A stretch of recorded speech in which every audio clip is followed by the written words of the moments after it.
ain't all sunshine and rainbows. Well, hello, Mr. Fancy Pants. I got news for you, pal. You ain't leading but two things right now. Jack and Ship.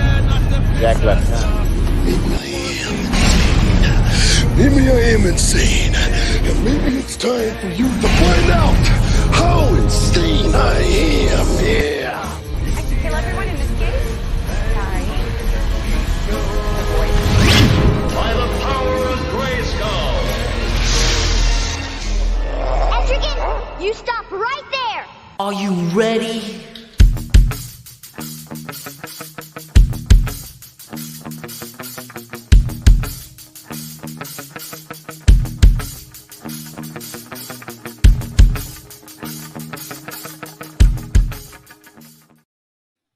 Hey, we are live right here tonight. My sidekick is with me, the one and only Quinderella.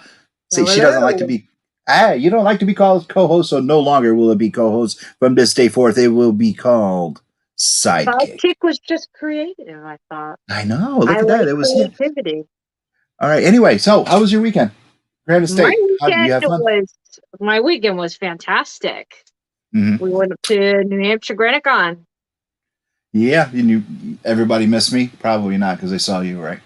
Yeah, whatever. Oh, stop it! Everyone missed Lewis. Don't listen to this. Don't listen to him. Shun. He's shunned. Okay, so anyway, you went to New Hampshire, but have you ever gone to Australia? I really wish I could say I did, but I have not. Okay, did you know that it's Tuesday in Australia and it's like a little bit after 9 a.m. in Australia right now? Well, I guess I did know that, but we're still stuck in Monday. I mean, good news is it's later here. I've had my sleep. I slept pretty late this morning, but we still have Monday, Tuesday, but it's 9 o'clock there, and that's gross. Okay, well, anyway, we are going to bring Australia to the Angrygeeks audience right here, right now in the States and all across public access and to Pod TV with the one and only Morgan Quaid. How you doing? Wow, it's like, yeah. Say something on Australian. G'day. That's how it starts. That's how it starts. And a little known fact, we actually say that. It's not a fake Hollywood thing. We do say that. We say, "G'day, how you doing?" And really other stuff. Yeah, but we don't have shrimps. We don't have shrimps in Australia. I mean, we have, without being offensive, little people, but we don't have, the barbecue, shrimps on the barbie. We have prawns. Prawns, because everything in Australia has to sound a little bit twangy and harsh. So instead of a shrimp, we have a prawn. Yeah, there you go. Facts. Okay. As I always say, I love it. All right, I do have a question. Yeah, it says Morgan the Quaid. What is that? I was going to bring it up. And yeah. Well, go ahead. I think I'm Australian. We have a little bit of a laid back kind of attitude to life and everything, and I think sometimes you need to make things a little bit more fancy. So it feels like a little bit of a title. I'm not a lord. I'm not a baron. I'm not any of those things. Nor would I want to be. But Morgan the Quaid. It's it's a little bit more distinguished, I think. In fact, somewhere here in my bag of good Lord, there we go. Look at this. See, I even have a pipe for the occasion. I don't There you go. Okay, so you have a great website. You're a musician, and you're also a comic book creator, and that's what you're doing here tonight. You have a brand new Kickstarter out. You reached out to M&I. You asked to be on the show. What can you tell us about Enmity 2? And your Kickstarter? You have some tremendous tiers on this Kickstarter. One of them I'm super interested in. It's all in the description of tonight's episode.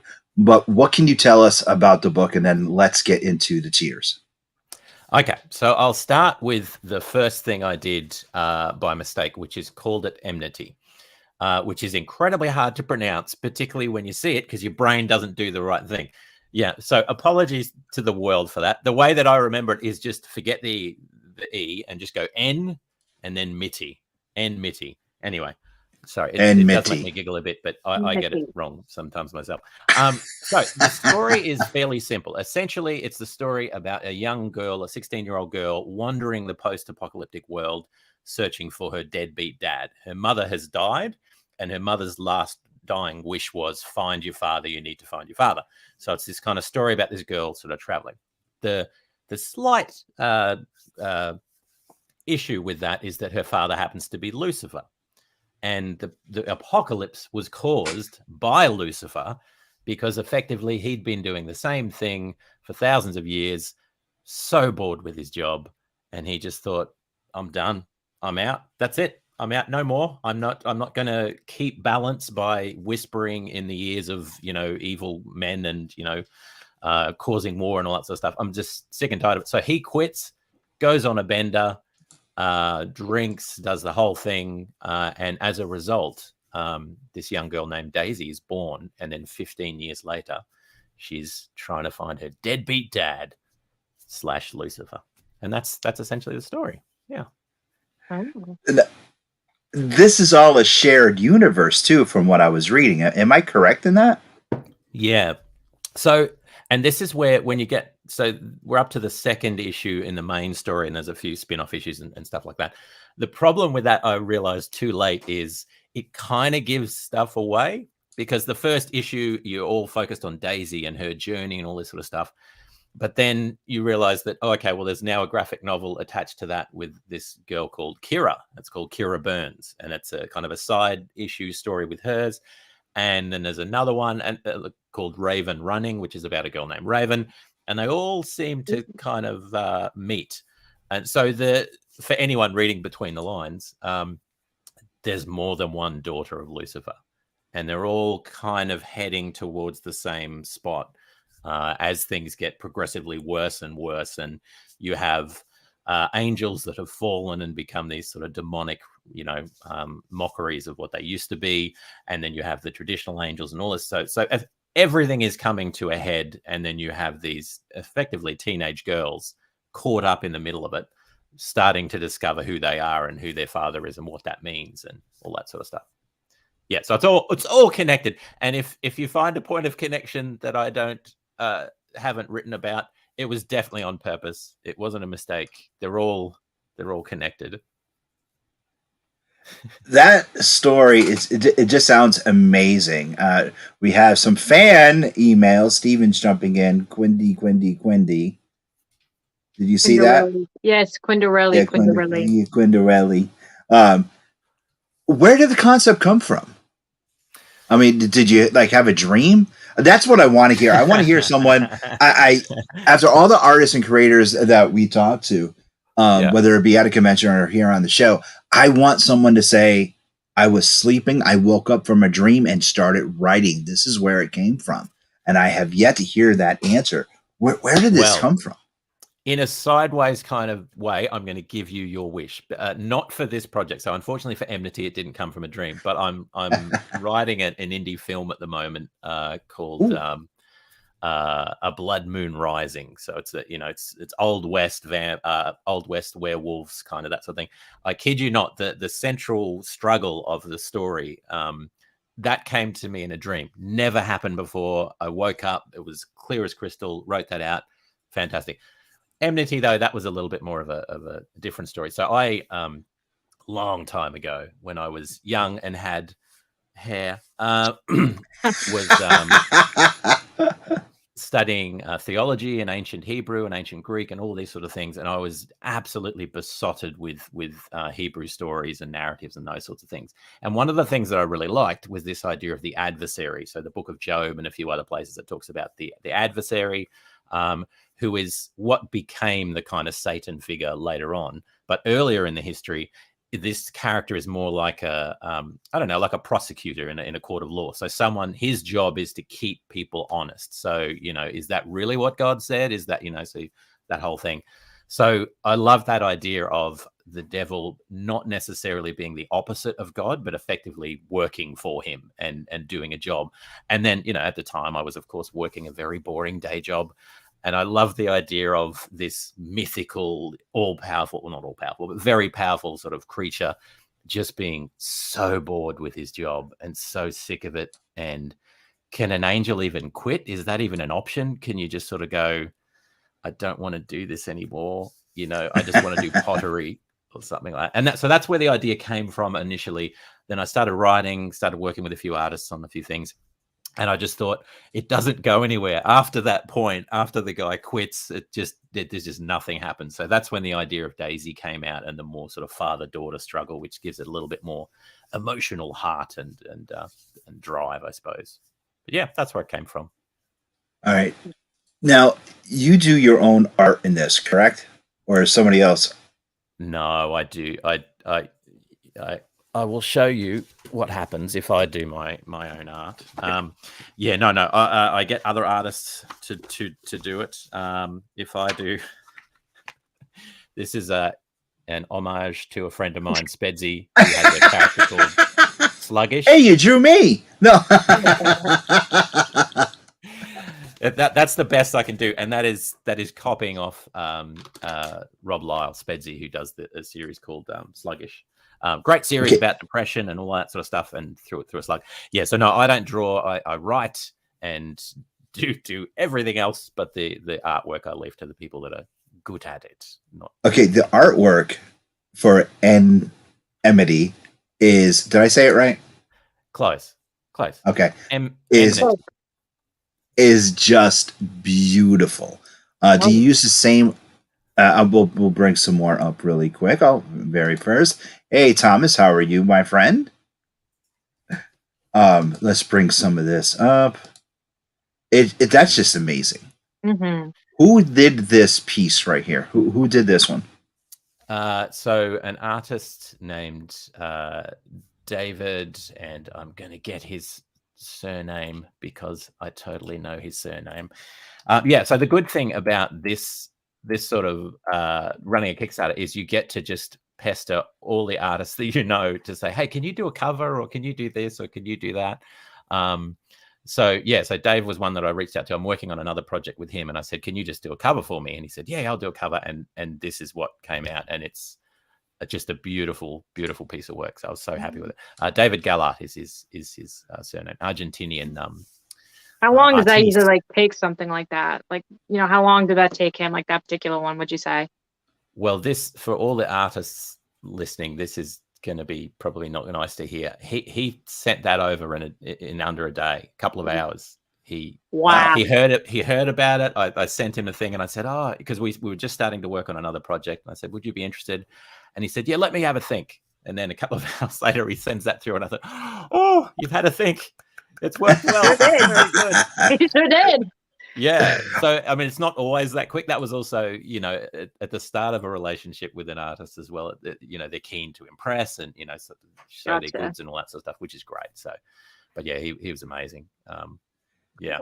And then there's, in terms of the artists, the interior artists, I've done this genius thing where each issue is done by a different creative team. And I'll act as though it was all on purpose. So that interior artwork is by Dave Schwartz, an amazing artist. So he's done issue 2. Yes. Which Redneck Frankenstein. Yeah, Dave has been a reoccurring guest on Angrygeeks. Actually, I have a piece of Dave's hanging up right here in the Geek Lair. Fantastic. Yeah, Dave is fantastic. So good. He's and again, you're working with a lot of different artists around the world. So reliable, so good at communication, always delivers, just amazing. Anyway, he's great. I'm working on another project with him called Bloodsmith, which is going to be really cool. Anyway, okay. So the reason why I've picked a different artistic team was not by choice, it was by necessity, because my initial team for issue 1, which had a very different artistic style, I couldn't continue with them for issue 2. So I found Dave, really, fortunate, went with that one. So then I've just decided, you know what, every issue I'll just do a different artist, and that'll make it seem like it was all on purpose. How cool is that? No continuity at all. How great. Fantastic. Now, one thing that sticks out to me is one of your tiers. And which one would that be? You're giving you away someone their very own theme song. How does that work? The Angry Geeks Network, the Angry Geeks, Em and I, and our other people that work with us, we have our own theme song. Yeah. How would you write a theme song, and how would you give it away to someone? This is a Kickstarter tier that I've never heard of before. This is something so unique. And when I was doing the research, and I didn't want to spring this on Em because she's an actress and she sings. So I wanted to surprise her with this. That's just amazing. How did you come up with that idea? And how would you write a theme song for someone you don't know? Well, that's an interesting story. So my previous campaign for a comic called Shadow's Daughter, that's where I initially came up with the idea, and I thought it works so well, I'm going to do it for every campaign now. So it's actually something I offer backers, particularly in the middle of the campaign when things are sort of dipping a little bit and it's, you're in the doldrums. So basically I just start putting out a few posts and then say, like the post if you're interested. And then I'll do a raffle, and then whoever wins gets the theme song. So I write production music for film and TV on the side. I've been involved in music for years and years and years. So it's one of those things that it's kind of driven by cheapness, because I can do it and it's cheap, and not everyone can do that. But it's something I can offer people. So a couple of winners. So one of the winners, George Medina from Wonder Duck fame.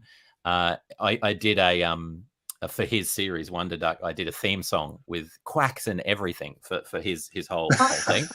So for another indie creator, it worked really, really well.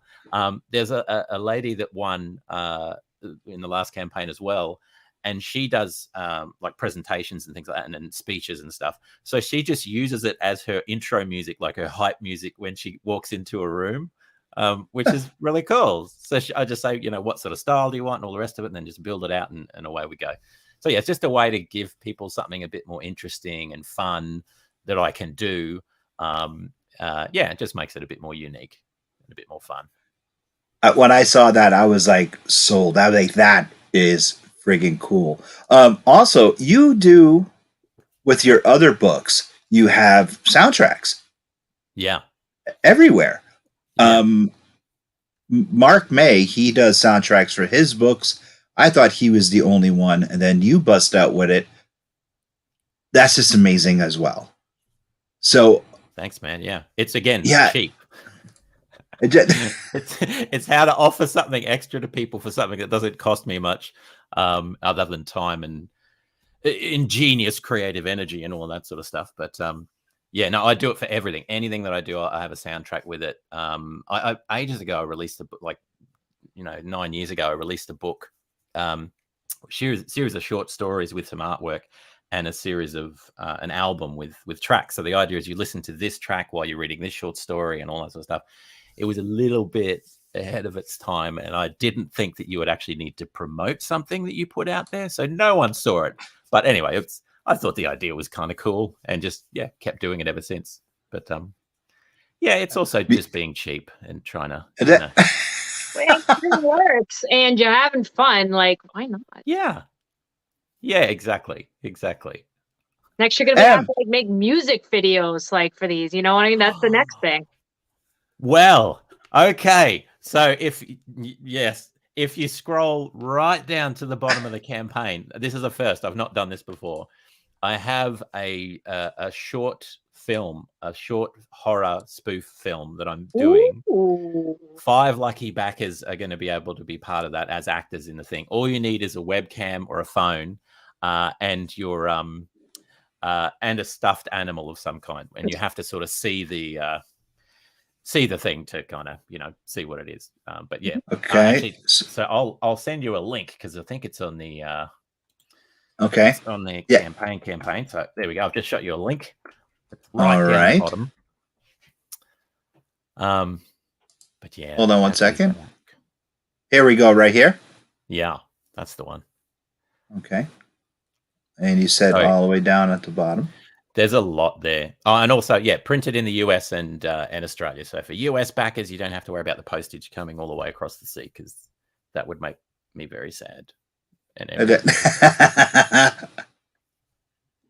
I mean, There's a this lot is there just. too, sorry. Oh no worries. This is what you're here for. This is just fantastic.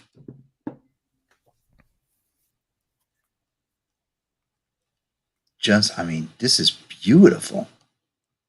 Yeah, some of the covers are amazing. Oh, that's a new one that came out. The back. I'm going to do a back cover, like a dark art back cover that just came out. That was really cool. Anyway, so there are all the covers, and it's a very long campaign. Oh, actually, if you scroll up a little bit, you'll see Morgan the Quaid. If you go up a little bit higher, a little bit further up, and further. Yep, just there. There you go. You can get your own more. Yes, the Morgan of Quaid. That's where the idea came from.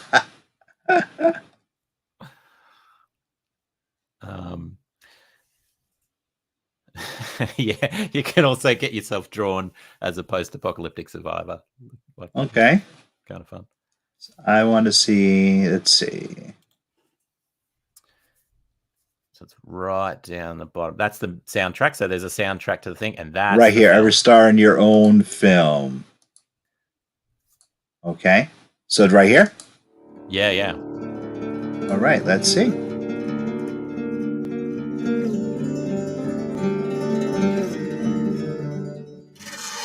I don't know if you can hear the audio, so why don't you explain what's going on? Yeah, so there's some of my music over the back. It's just a brooding post-apocalyptic. I can hear it. Can everyone else hear it? I can hear. Oh, okay.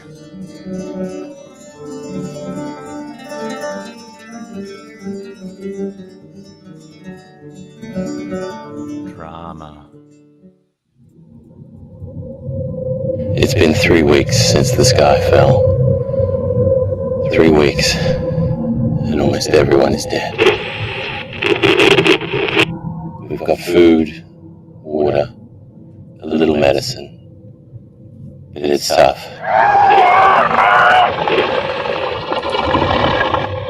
Anyway, I found your message. I'm replying, hoping that maybe we can connect. Like I said, we've got a little food, water, some medicine. It's just the two of us now. Just me and Chester.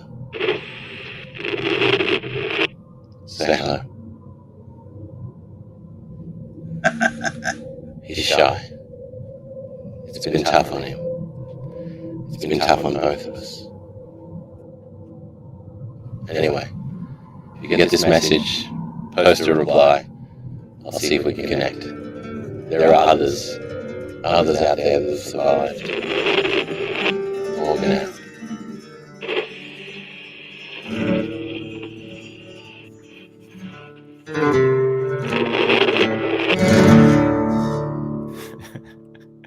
Wow, It's so stupid, but I love it. No, it's very creative. We have yet to see any other Kickstarters that would put you in a movie or do anything like that. That is, once again, is a very unique idea to get your backers to be involved in something like this. Where did that idea come from? Well, that came from. So I've written for a long time. I've done novels and then moved on to comics and all that sort of stuff. But I'd always steered clear of writing screenplays and film and TV and all that sort of stuff. I'd always done music in that area, but not really, because it does feel a little bit like, you're just begging someone to show you some attention and sort of throwing your stuff to the wind and all that sort of stuff. Then I got in contact with a indie director. Helping him with a comic project. Then he said, "Oh, do you want to write do you write scripts for films?" And of course I said, yes, I've written many scripts. Of course I will do that for you. So I quickly was getting online and looking up how to write a good screenplay and, all that sort of stuff. Anyway, so I wrote a script for him. He really loved it. Then he came up with another idea. This is the Blood Moon Rising idea, the sort of, Old West and the supernatural kind of themes and werewolves and such.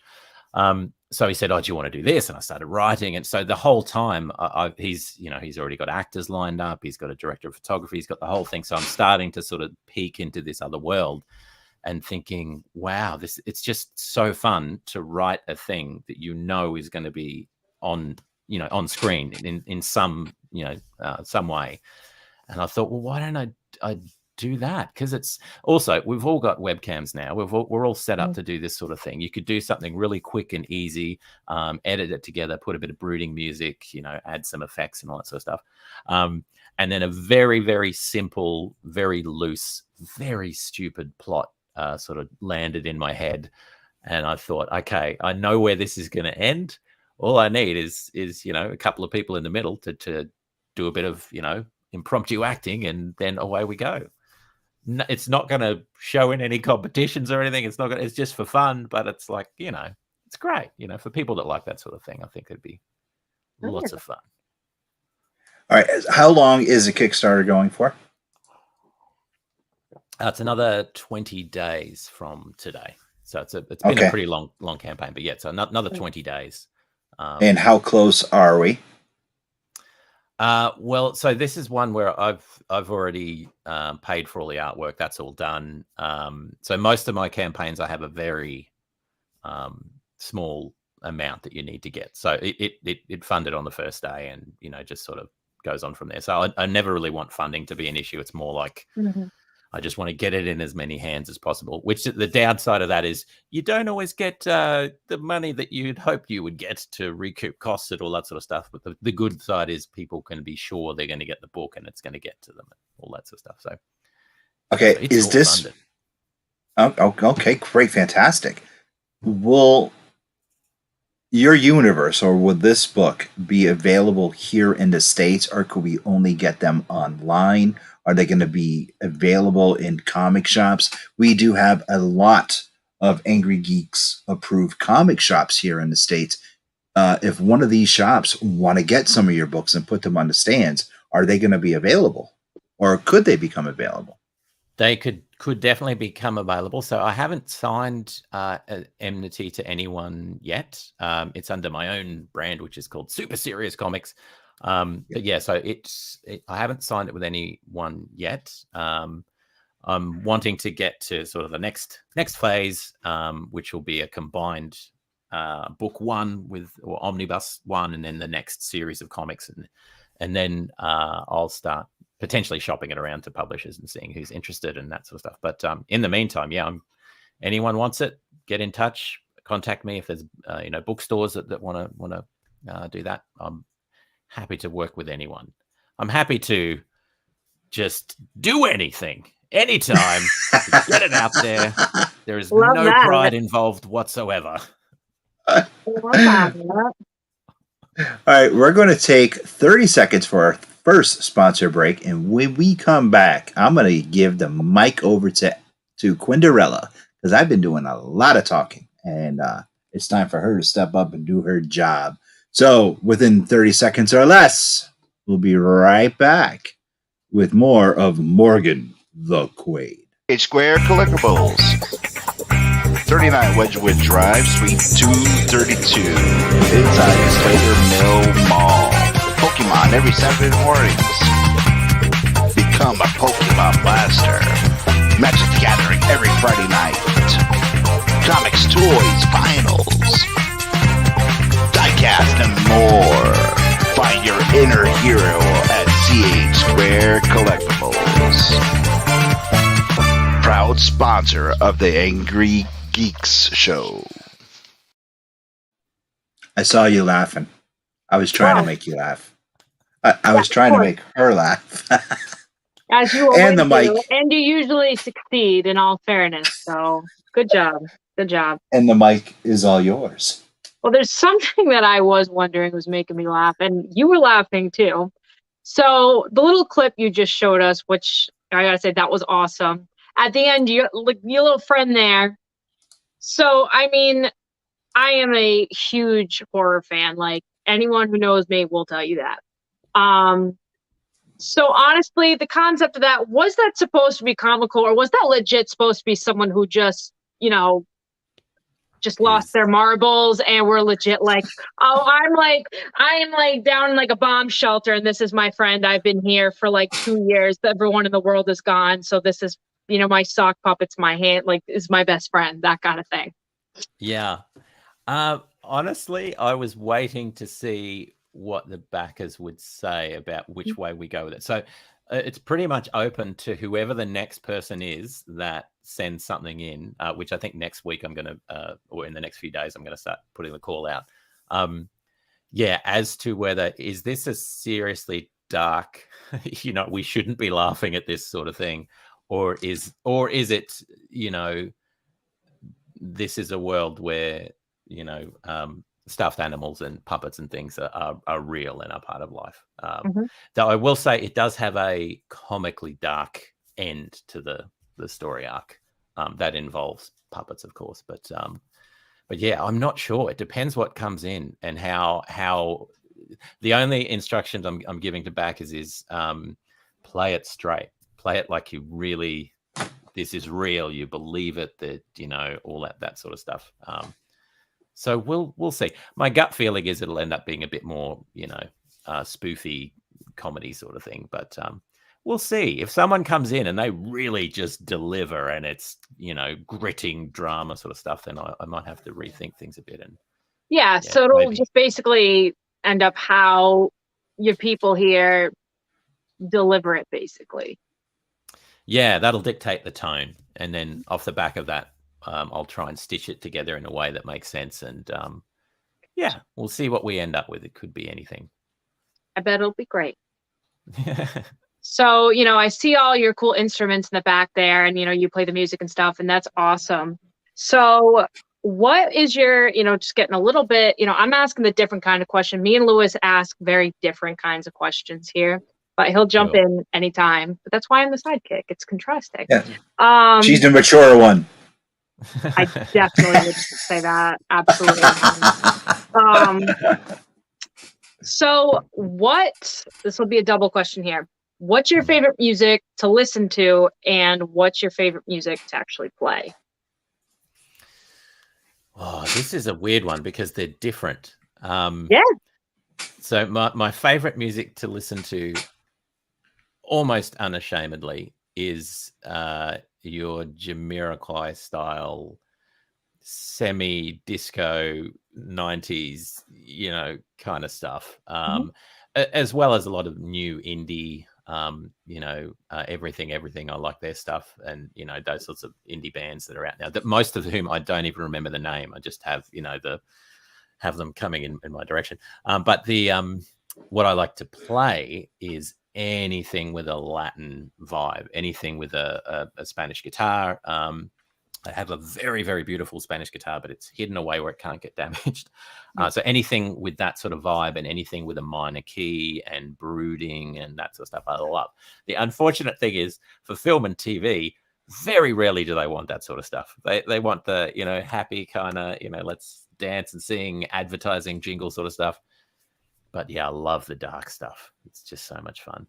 Yeah, no, I totally get that, because like Lewis mentioned, I'm really into the music thing. I'm a singer as well, but I do more of like theatrical and operatic, but, you know, no one's going to like look for that really. They're going to look for like pop star Ariana Grande, you know, that kind of stuff. No one really cares about my stuff anymore. They'll be like, oh, you're great, but I would never, you know, actually listen to that.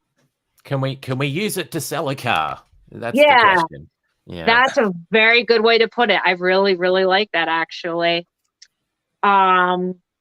So this might be a stupid question going back to the horror thing. I'll start off, maybe this will kind of be another double question. I'm like totally like ADD, like a squirrel. I squirrel out a lot here. So I mean, you definitely, like, you write the horror stuff. You seem to do it really well. I love that.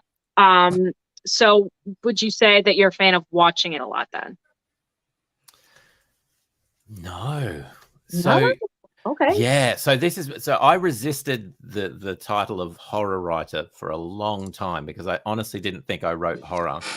It took a friend of mine who was writing a blurb on one of the pieces I was doing, and he wrote down, it's a horror story with this, and I said, it's not really a horror, though, is it? And then he read it back to me, and okay, so I kind of legitimately write horror then. So I'll give you an example. So this there's a book called The Seven Hungers with some amazing art by a friend of mine called Willie Roberts on the cover. Now it's a book. It looks pretty scary. Yeah. Yeah, it's really cool. Really cool. So I'm up to book 4 of that now, editing book 4 up to book 5. And that's a legitimate horror book, but it's urban fantasy. And when I released it, I was convinced, no, it's urban fantasy. There's no horror there. So I've realized a couple of years ago, there's this thing called aphantasia, which I didn't know about, but it's basically people that have no visual imagination or a very limited visual imagination. So when you close your eyes and I say, imagine an apple, you can see some version of an apple. I close my eyes and say, imagine an apple, I can see black, and that's it, nothing else. And it's always been that way.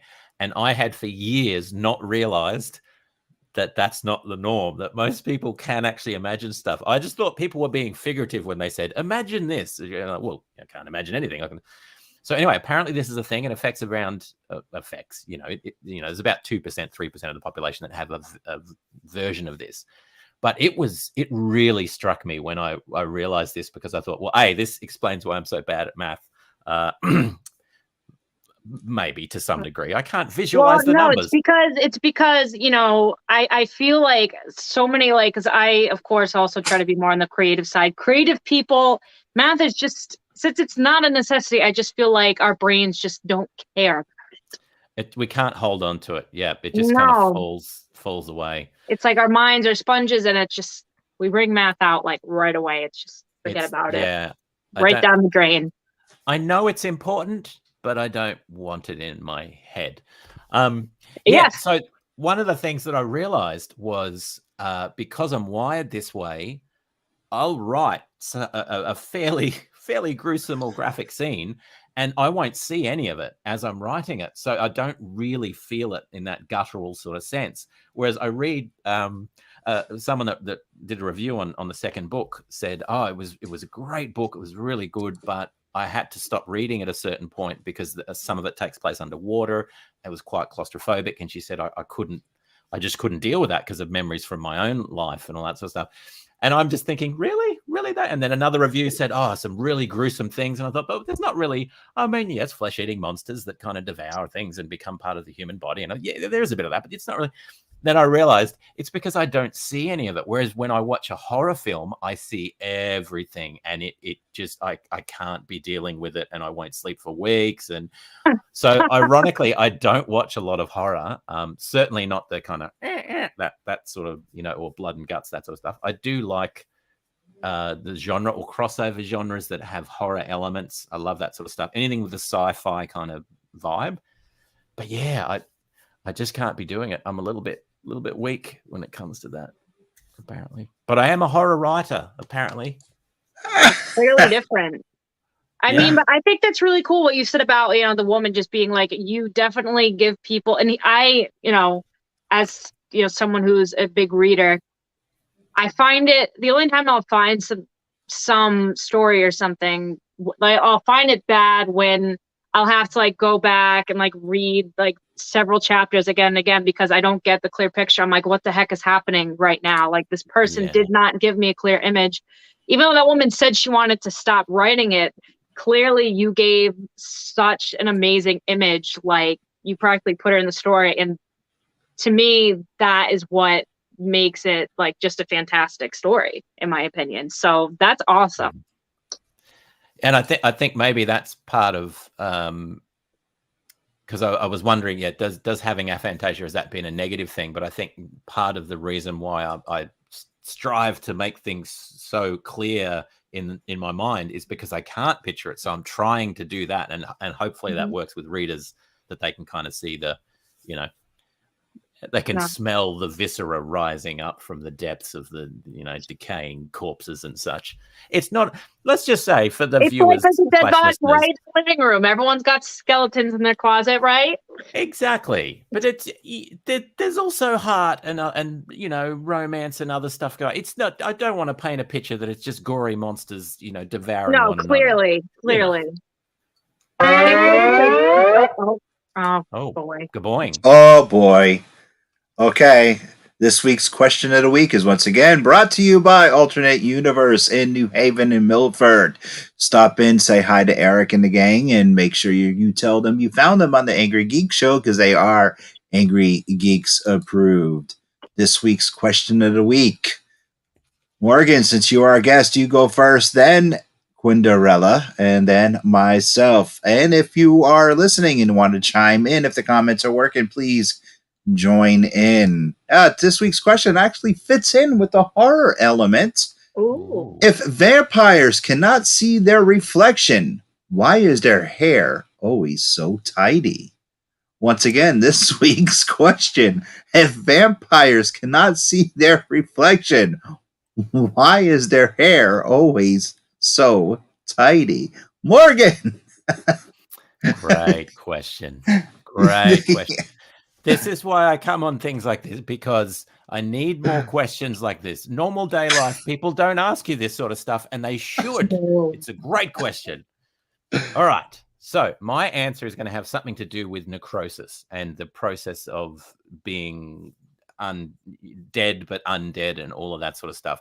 There has to be some sort of chemical thing that happens because they're dead, right? So they should be falling apart, but they don't fall apart as long as they, get the blood and all that sort of stuff. So I think there is an natural or unnatural tendency for vampires that everything sort of goes towards a norm because of the death part of it being, I don't know, magic or something is happening. Magic? We'll say magic. So something to do with the death and the follicles of the hair and everything, they kind of sort of, revert to a static kind of state. Is that an answer? Yeah, I'll take it. That's a very philosophical answer, and I will definitely take that as an answer. M. Yeah, What's your answer? Stole my answer. Nick was He stole your. Oh my god! Whatever. Yeah, I was so gonna say that.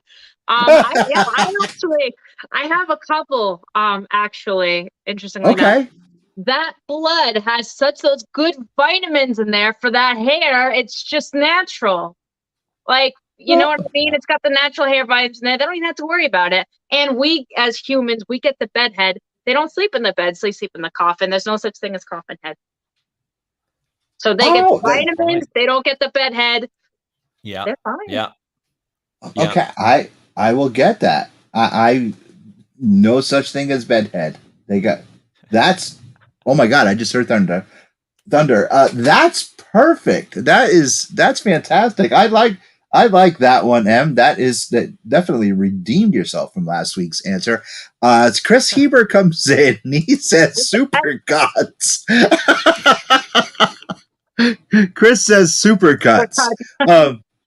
I'm gonna say their hair is tidy. How do they keep their hair? Let's see. Wow. How do they do it?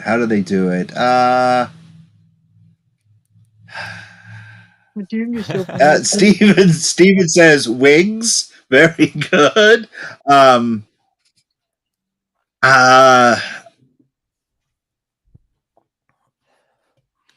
Gee, that's a tough one. This is because you both stole my answers. How about that?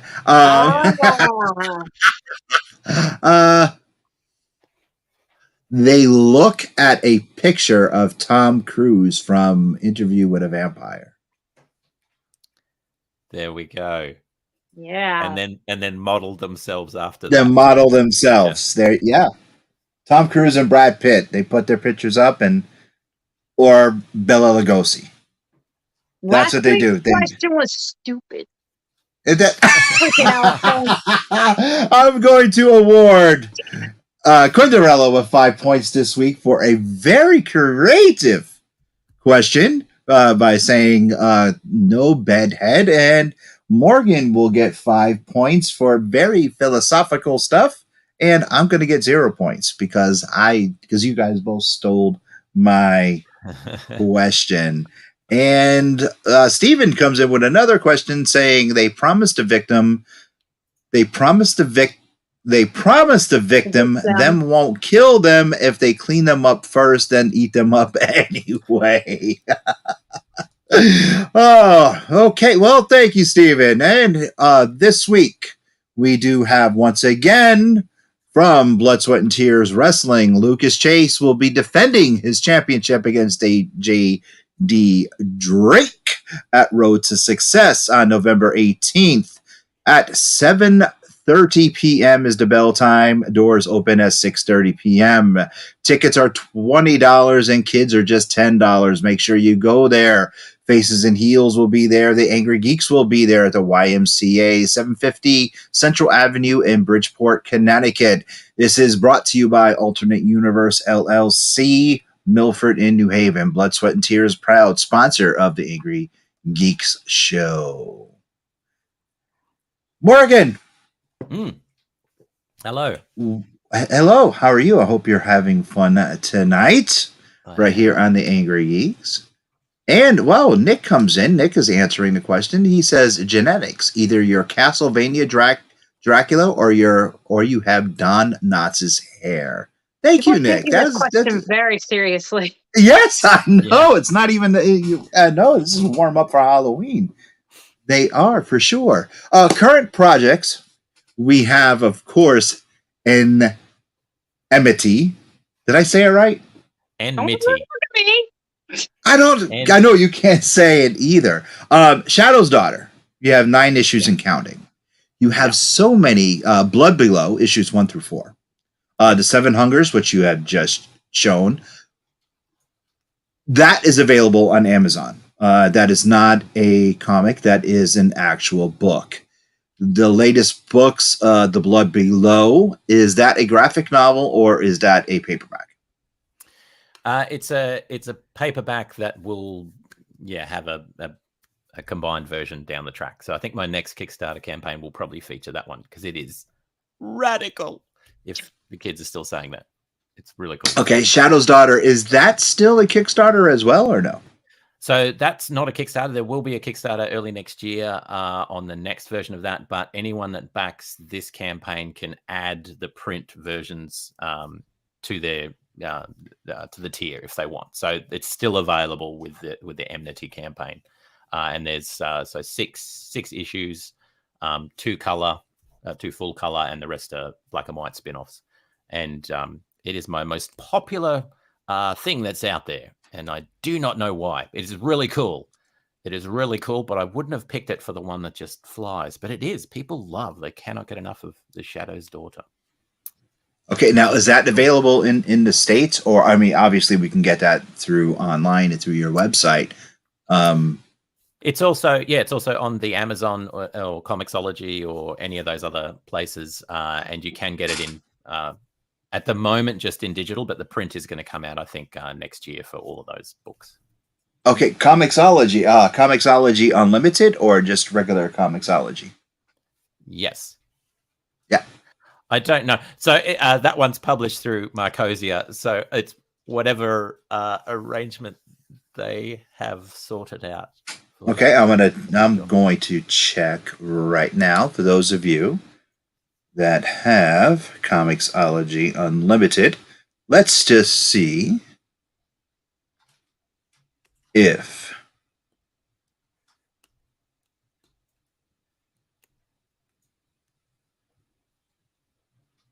I feel like I should have some salsa or something going in there. Da, da, da, da, da, da. Yeah, just play your music. I love to hear it. Shadow's Daughter is not available on Comixology Unlimited, but it is available on Comixology in most of Morgan's books are. So what exactly is next for you? Next is getting to the end of the campaign alive and finishing off all of the, getting the books together, the physical copies, and sending all that sort of stuff out. I have 2 projects on the go that are in various stages of development, but I'm hunting for a publisher and sort of seeing what's happening with them. I think the next one that I'm going to go through Kickstarter is the Blood Below, as I said, because it's a really cool story, amazing artwork. I'm going to say it. It's probably considered a horror with urban fantasy in there. I've never said that before, but, based on what we've spoken about tonight, it's a horror. But it's a really cool, weird fiction kind of horror as well, with a detective noir kind of story in it. So I'll be focusing on those. And then next year, we start filming for the indie film, which I'm so excited about. I'm going to be bugging every single person involved with that production, like the nerd that I am, because that's pretty amazing. And then just writing more books, more scripts, more things. And I'm looking at a short film with a US production company at the moment, which may or may not happen. And again, horror, 100% horror. This one, there's not even any. It's no other genre. It's just horror. So that's pretty cool. Is there any director that? Oh, sorry, go ahead. No. Well, go right ahead. I was going to say, I can send you a link if you want, and you can see the trailer to A Blood Below, because I did a trailer with it. I made a thing. I'll shoot it through. Yep, I can totally do this. 2 things at once. Look at that. Oh. If you like this, so this showcases some of the artwork and stuff. And okay, would you like to show Em? What do you say? We want to show the trailer now? Oh yes. All right, take over while I set it up. How about that? Cool. You are in charge. Nothing unusual. Yeah, that's it. I don't know. Can I take over? That's a good question. My God. Talk over that. Horror. Or that was just flat out. It was like, well, I'm just gonna come clean with it. It's a horror movie, horror story. Yes. It's not gonna have any person with knives or fingers or anything like that. Nothing unusual about a 4 a.m. call to a back alley in downtown Kenton. A young woman lying pristine and unmarked on the cold, hard ground. I get to work quickly, but there's not much to go on here. No marks of any kind, no signs of struggle. Just a dead Vic in the middle of an alley. And then there's that. Dead body in a dumpster that looks like a grizzly bear has crawled its way out of his stomach.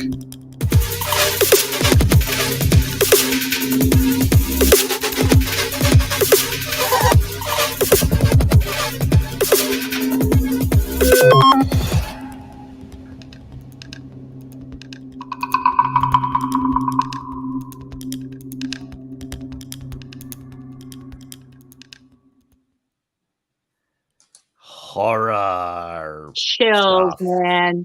Chills. I'm digging what I'm digging about most of your videos, and what we're seeing is very grindhouse, very 70s. Would you agree? Oh yeah, absolutely. Yeah, I'm digging it. So I can see a lot of somebody's escaping. Yeah. He heard you say 70s. He wasn't born then. He's out. Not very dealing with it. Somebody very 70s, very grindhouse, and I am digging that for sure. Yeah, I don't know where that came from, because I don't watch a lot of grindhouse, but there's something about that aesthetic I think that works really well. So I'm obviously attracted to it, and yeah, and I like the idea of something short as well that's really punchy, and the music and the imagery kind of works really well, all that sort of stuff. So yeah, it's just how it turns out. It's so much fun as well, because the thing is, not being an artist, when you see the artwork come through and then you put something like just a simple trailer together, it's so much fun because you get to see things moving, and it's like it's as close to film as you can get without doing film. Yeah, it's so much fun. So much fun. I love it. You know. Okay, one of your tiers, and now I'm going to put you to the test right now. Yeah. One of your tiers is to make the person on that tier into a character for the apocalypse, a post-apocalyptic character. Apocalypse. Do you choose what that person looks like, or do you leave it up to your artist? I usually give them a rough idea, so I'll go scouring the internet and find something that kind of looks like something that would be really cool. Yeah. Okay, so my psychic, how would you make her into one of those characters? Well, the first thing that I would do, being an Australian gentleman, is that I would ask. So I usually sort of say, is there something that you want? Do you want a hat with horns? Do you want, body armor? Do you want knives? Do you want blunt weaponry? I can see her with a hat with horns. Definitely. He's like, I get it. Yeah. Yeah, I can definitely do that. Body armor, maybe turtle shoulder pads. Yeah. With spikes. Spikes are good. Sure. So what I would do is ask a few questions, get a headshot, and then I would cobble together from the internet something that looks roughly like it, but very rough, and then get the sign off on that, and then go straight to the artist, and the artist would then make it look awesome and beautiful. I actually did this the first Enmity campaign that I ran. So in the back of book 1, I think it's here. Nick said it. He loved the trailer. Reminded him of iZombie. Oh, sweet. I wish I could take credit for that. So this is at the back of book 1. This is what I did for my last campaign, because a pug is one of the characters. So this is Pug of the Apocalypse, done by a friend of mine, Sasha. She did the artwork on that one. So yeah. So you could get turned into a post-apocalyptic survivor of your choosing, and then I would write like a little bio story for your character. If you just give me a couple of pointers, and I'll write something that's a bit funny and a bit weird, and you'll be immortalized in the comic as whatever you want to be. It's a bit of fun. Okay, really quickly before we wrap up, I would see M definitely with a hat with horns, shoulder pads, definitely turtle shell shoulder pads with spikes and some bracelets. I don't know if they're going to be bling or spike bracelets. Yeah. M, how would you? Any bones? What's that? Maybe bones. Yeah, maybe chicken bones or something. Or I like the bones idea way better. Okay. Yeah. M, now you're working with Morgan on me. What would you do? On you? Yeah. I don't know. Maybe a helmet instead of the horns. You have a bunch of spikes all over your head. Like when my hair is spiked. Like a bunch of spikes. Like I would not like your porcupine head, something like that. And maybe each of the spikes could have something on it, like a tasty treat for later, the car keys, different things you could, it's like a storage thing as well for you. Mm-hmm. I made her into a complete badass, and I'm like a walking refrigerator. Spikes. We haven't finished yet. You also have a chainsaw on one arm. Evil Dead. You're going to be Ash. Yes. Yeah. The problem is it doesn't have a blade, but no one has told you that. But that's fine. It still does the trick. You just whack people with it. You just hit people with the bar. It's like a bludgeon that you hit people with. Yeah. It's a great weapon. Morgan, please tell everyone where they can find you on the internet and social media, and where they can get your wonderful horror creations. Cool. You can go to morganquaid.com and you'll find everything you need there. I'm not shy. You will find me in lots of different places, or you can stalk me on the Facebook or the Twitter or wherever the kids are gathering, and you'll find me there as Morgan Quaid too. And all my stuff and links and things will be there. And M, could you please tell everyone where they can find you, your wonderful cosplay, and find us? Alrighty, Roo. So all my links are also on my Facebook, Emily May Partington, but my Instagram is typically where you find most of my cosplay stuff and activities. That's Quinderella Cosplay, and you can also find my website, quinderellacosplay.com. And we are on the Angrygeeks website on, like I said, I can't talk. Angrygeeks Facebook page. We are on the angrygeeks.com website. And do you want to talk about all the Roku that we're on and everything? Yes, I will. Want to make sure I don't forget anything because I'll forget. Yes, I will. You can find us on Roku. You can find us on the Fire Stick TV as well, on Pod TV.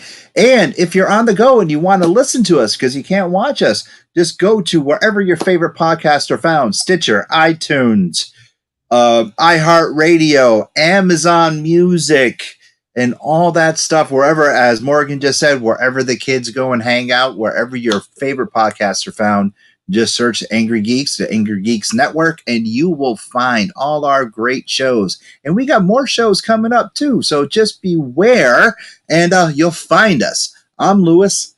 That is Quinderella, the sidekick, and that is Morgan, the Quaid. Make sure you get those books because I am definitely enthralled by these. And I'm not a horror guy, but I'm definitely going to check this out because they are super badass. The Seven Hunger sounds great, and so does The Blood Below. We'll see you guys next week.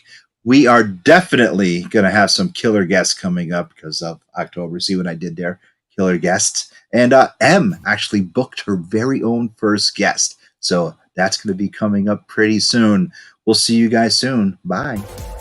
You have been watching The Angry Geek Show on Pod TV. Visit our website today. And for guest bookings, email us at theangrygeekshow@gmail.com today.